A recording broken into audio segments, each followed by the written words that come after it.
Hi everyone, I'm Dr. Rachel Singer, and I want to talk to you about making the transition back to school. If you are a parent of a kid, September is rolling around, maybe your child's already made the transition, so I wanted to talk through some tips and tricks for helping with this. First, I want you to recognize that you're going through this process right alongside them. It's okay for you to be feeling anxious, worried, stressed. I know when my child started school, they had an amazing first day. I was a hot mess. I think that's the official description. So it's okay for you to be feeling anxious. And one thing you can do is you can model that for them. And you could say, I've been thinking a lot about the start to the school year. I know I'm having a lot of intense feelings. How are you feeling about it? Make some space for that.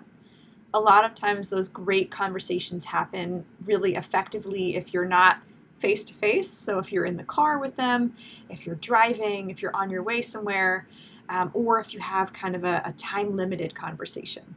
So if you are running an errand, if you're eating a meal, you might say, I just had a quick question. I know we're on our way somewhere else, but just wanted to check in with you a little bit about it.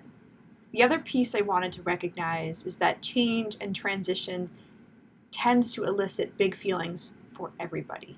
So I really want you to normalize this for yourself and for your child. It makes sense that you're feeling anxious. This is a big change. This is a new teacher. This is a new school. You can actually play a little game called Same or Different, where you say, let's make some predictions about this year. What do you think will be the same about your class? What do you think will be the same about your school? You can get really silly with this. Are there going to be chairs? Are there going to be students? Are there walls, windows? Does your school have a library? Let's think about how this might be the same. There's going to be one teacher or two teachers and lots of students. That's going to be the same. You're going to have time when you're at school. You're going to have time when you're at home. That's going to be the same. Let's make some predictions for things that you might think will be a little bit different. You might meet some new people. You're going to be in a new spot in the school this year, or this is a new building for you, to try to kind of predict a little bit about it. You can also make a first day or first week bingo board. Kind of reduces the sense of this is an uncertain time. We don't know what's coming. Let's make some predictions. Okay, first day of school. Do you think you're going to see a kid who's kind of lost? They don't know where they're going. Are your teachers going to ask you, how was your summer? Are you going to see somebody that you know? Are you going to have a teacher or someone make a comment? You've grown so much since I last saw you. Maybe you're going to have a thought like, oh, I wish it was still summer. Let's put that on the bingo board. And so these are not things that we're trying to ignore, but it's just kind of shifting our attention.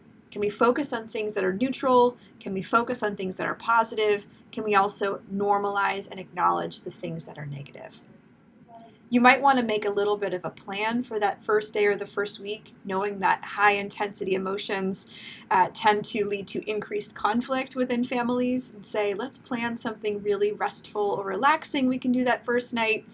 Let's make a little bit of special time together. Can we celebrate your first day or your first week back?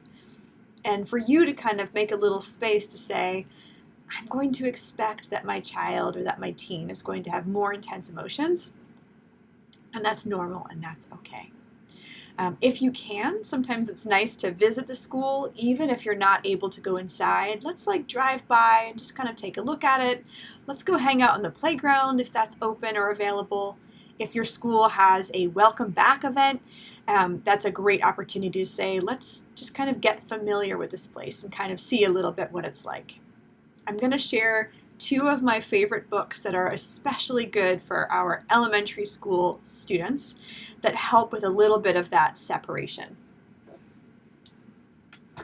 So this first one is called The Kissing Hand. It's a wonderful book and a really lovely book about this little kid raccoon who's missing his parent and thinking about a way to feel kind of connected when you're not there.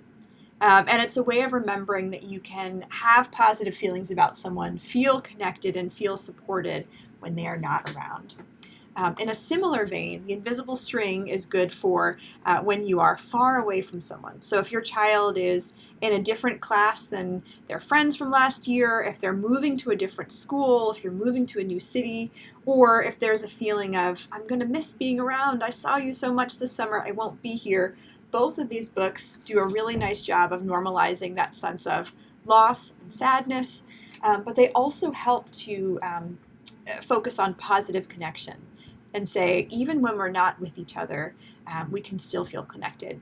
I know there's a really beautiful tradition that I've seen started of having a parent and kid kind of have a shared bracelet or something that you wear. Okay, you're going to wear this on your first day. I'm going to wear it when I'm at work, or I'm going to wear this at home. If you're thinking about me or missing me, you can just kind of squeeze it and just remember that I will see you soon. I would also recommend that you focus on the fact that these huge emotions, they're not going to last forever. The high intensity experience that you have, the joy of seeing your friends, the stress about it, the uncertainty about the newness, this level of intensity is not going to be permanent. And you could say, it doesn't feel good right now, but I imagine at some point you're going to feel really comfortable at this school.